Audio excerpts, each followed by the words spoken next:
Ma üritasin kokku viksida sellise informatsiooni, kus ikkagi kasutaks selliseid mõisteid, mis võiksid olla meie jaoks tähtsad. Ja alustaks sellisest küsimusest, mida tähendaks olla liikmesriigi staatuses Euroopa Liidus.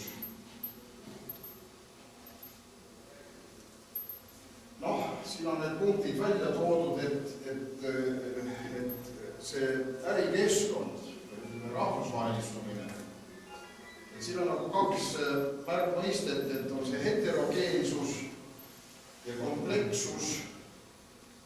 Heterogeensus tähendab mitmekesisuse suurenemist, konkurendid, eks ole, tooted, teenused ja nõnda edasi. Komplekssus, siin on mitu tasandit, see on järgmisel slaidil, sellest ma räägin. Ja sulgudes on siis toodud, et majandustegevuse globaliseerumine, ettevõtete internatsionaliseerumine tähendab seda, et kasvab interkultuurilise suhtlemise koostöö tähtsus. Kaupade sortimendi laienemine, logistika jaoks, mida see tähendab, keerulisemaks muutuvad ju kaupade konsolideerimise haldusskeemid. Ja me näeme ka spetsialiseerumist. Me näeme maailmas nagu kahte sellist väga ilmselt trendi, on see võrgustumine ja teine on spetsialiseerumine. Ja selles mõttes võrgustuvad spetsialiseeritud firmad, aga tekivad ka sellised dissi ja allhanke tegijad ja tehakse ainult seda, milles omatakse nagu kõige suuremat pädevust, oskusi. Ja me näeme ka selliseid trende, mis meid kõiki mõjutavad. Me näeme, et energiakandjate vähenemisest tingituna ju hinnad kasvavad kõikides sektorites. Ja mida me veel näeme? Me näeme, et ei ole praktiliselt sektorid, kus toote eluiga ei lühene. Ja lõppkokkuvõttes meil tekivad uued võimalused, aga meil tekivad ka suuremad riskid.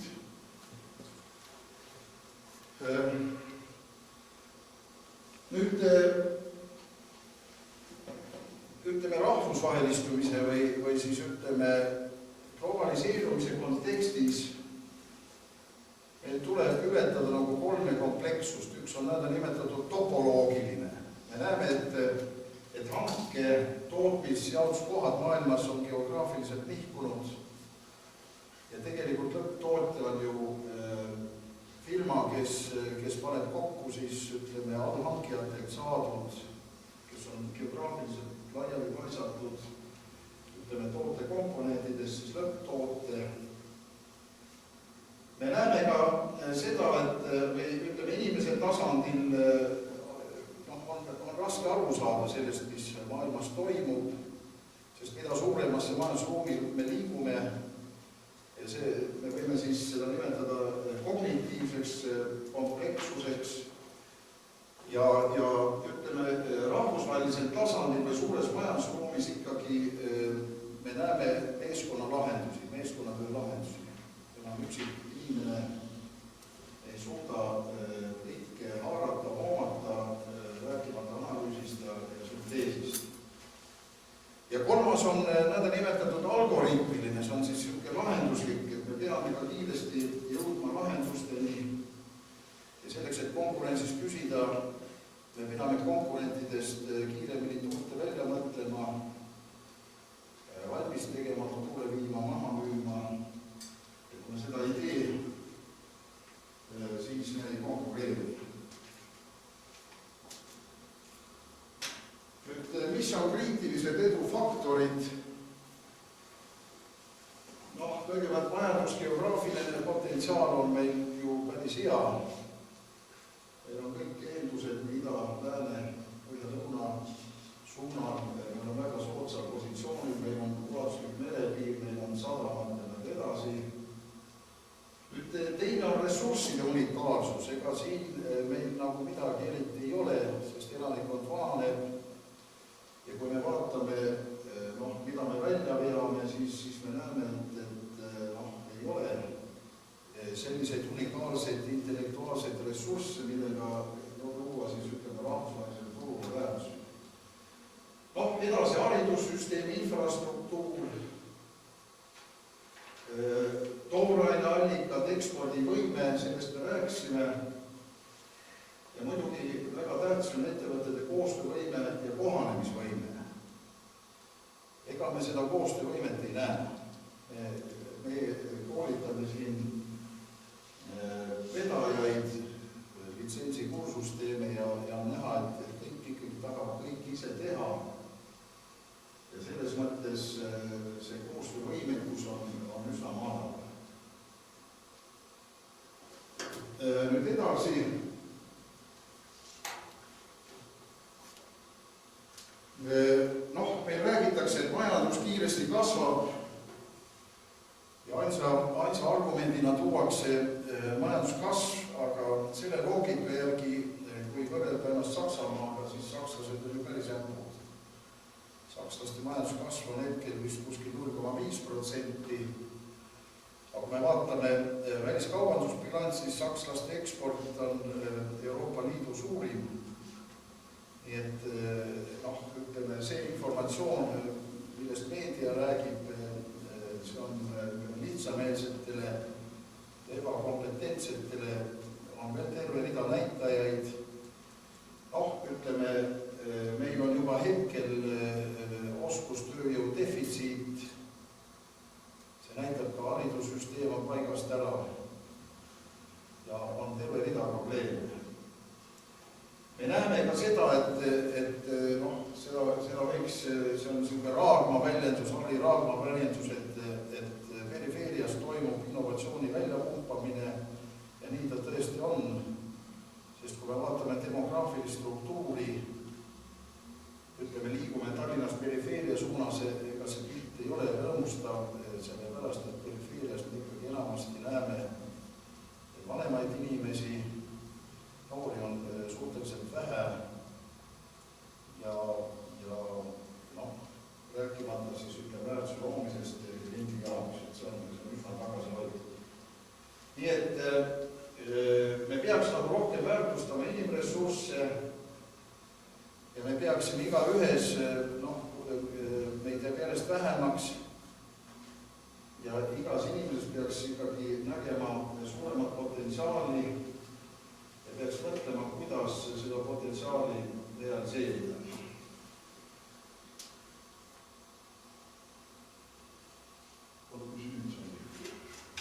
Ma annan üle sõnumi.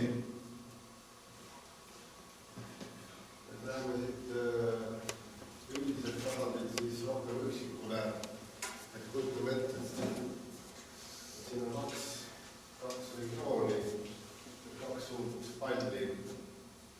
Siin on mõnesugused näiteks tootmissektorid, põllumajandus, tootmise osasektorid, on seda siis vilja või taime või loomakasvatus. Ja see võiks olla siis näitena teine regioon, sulgudes kas või seesama meie tänane sihtpiirkond Läänemaa. Ja nüüd on küsimus selles, eks ole, et ärme aruta sellest sihtgrupist, kellel ettevõtlus on elustiil, et ta kasvatab natuke lapsastel organdit ja salatid ja tomatid ka. Ja mõnel päeval nädalas sõidab siia Võrule, müüb ja tunneb sellest tegevust rõõmu. Kui me räägime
allpool.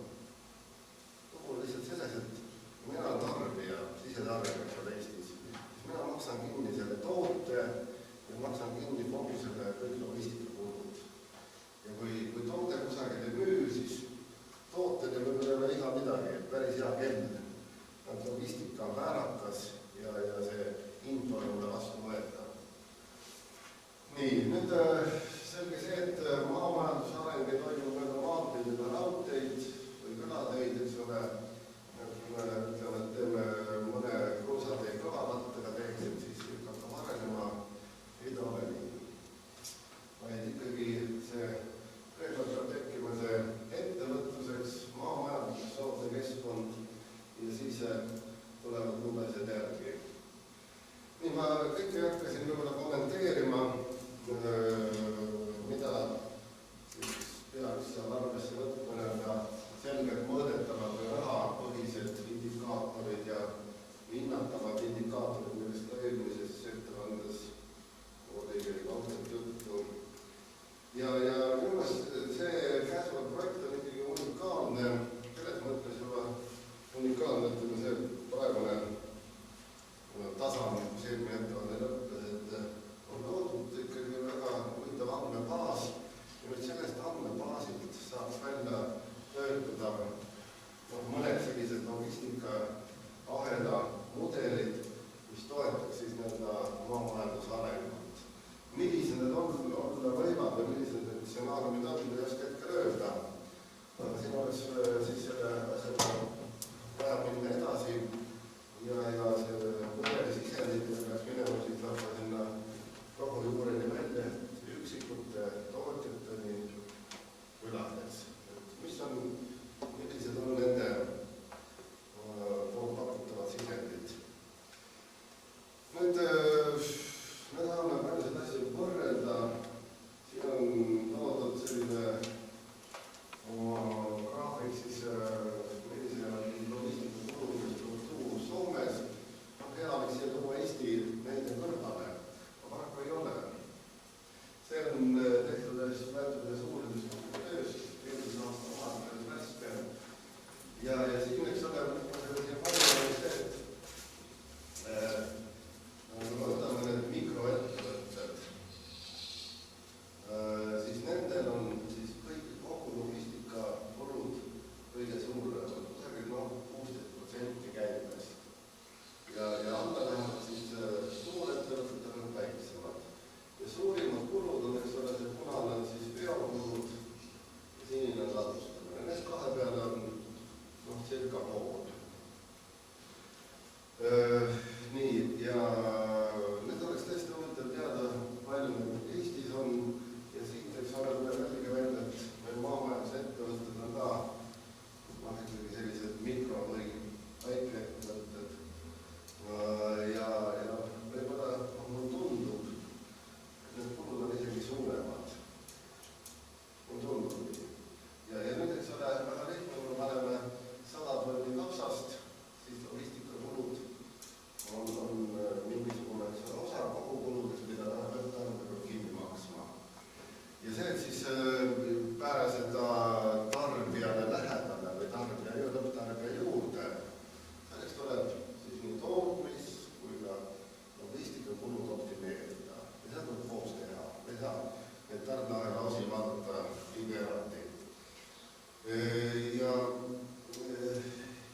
hotell, meil on 300 kohta kinni pandud, 10 riiki. Ja me võime teha ühe, ja seal on ka töögrupid, on loengud töögrupid, me võime ju teha ühe töögrupi just arendamaks seda asja edasi. Ja siin on veel... See on läbirääkimise küsimus. Kuna siin seda maaülikool on ka, siis üks mõtlemismehhanistus tekkis on see, et kui te maapiirkondades on selliseid probleeme, kus oleks vaja siis tööjõudu, mis väga palju ei maksa, siis meil mõlemad on olemas üliõpilased. Praegusel ajal antakse juba sellised lõpudiplome, mis igasugused tõid välja, mitte individuaalselt, vaid tervele 2-3 tudengile. Töötavad läbi teatud hulga materjali, aga need probleemid jällegi, mida muutuma peaks tulema elust endast.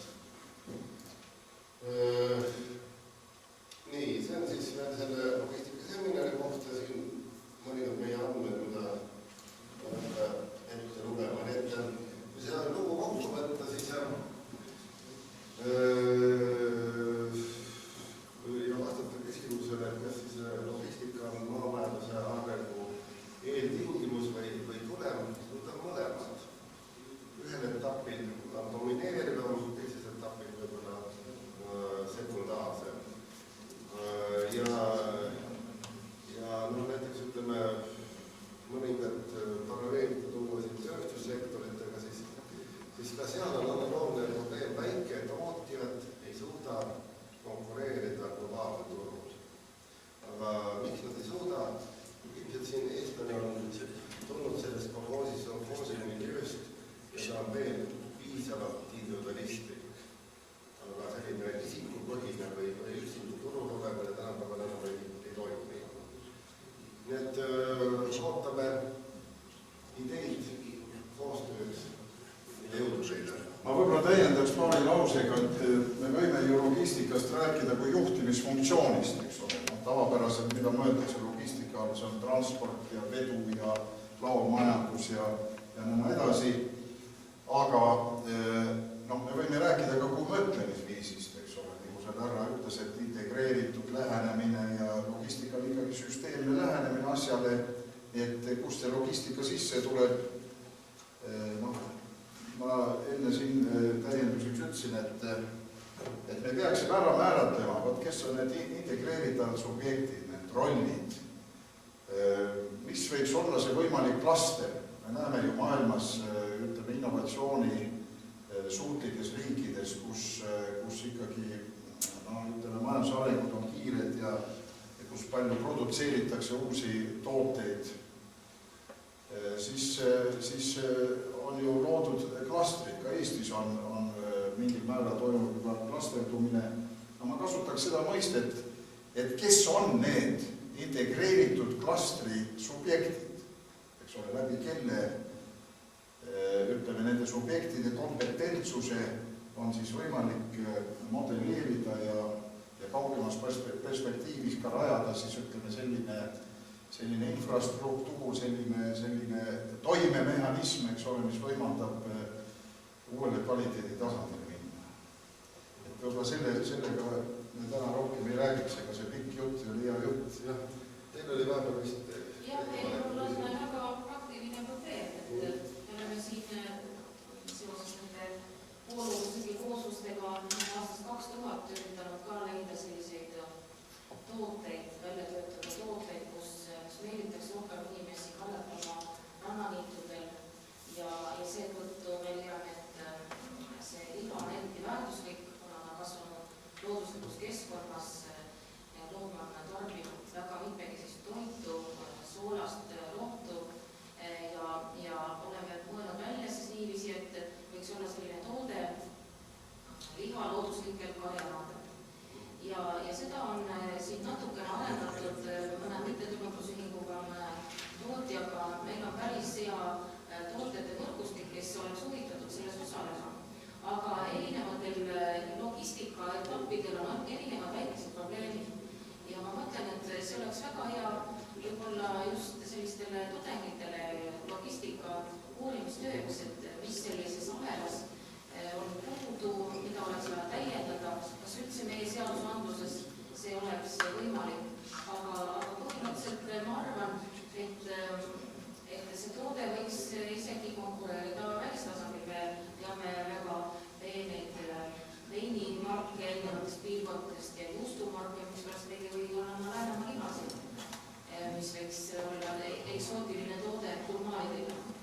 siiamaani läheb välisturgudele ka või enda? Siiamaani me oleme püüdnud teda ühel korral õnnestu Rootsi. See on ausalt jälle põllumajanduses pool võhis, ma olen loomi mäletatud eile teinud, aga ma kujutan ette, et oli praegu rahva niisugune paljudes eelviieliiskudes või Vana-Euroopa riikides selline toodete unifitseerimise valmistus üle läheb, siis hakkavad lüüma sellised rohelised tooted ja ma siin võib-olla esialgu on põhiprobleem, kuidas ära baasistada need võimalused välisturule minema. Siis on, millised organisatsioonid omavad teavet välisriikides roheliste puhta liha turustamisel. Ja edasi on juba logistika küsimus. Terve rida, vedamisel on terve rida nõuded, mis tuleb täita. Aga need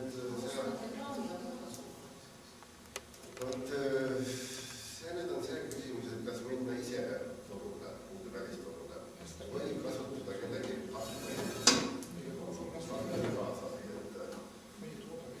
aga kui te siin räägite tudengitest, siis oleks konkreetne. Samuti on ka rahvapidajaid, siin on juba päris kenad karjad ja neil ei ole head turustusvõimalust, aga samas miks odavalt lihtsalt suvalisse kohta ära müüa või nii väärtuslikult kasvada.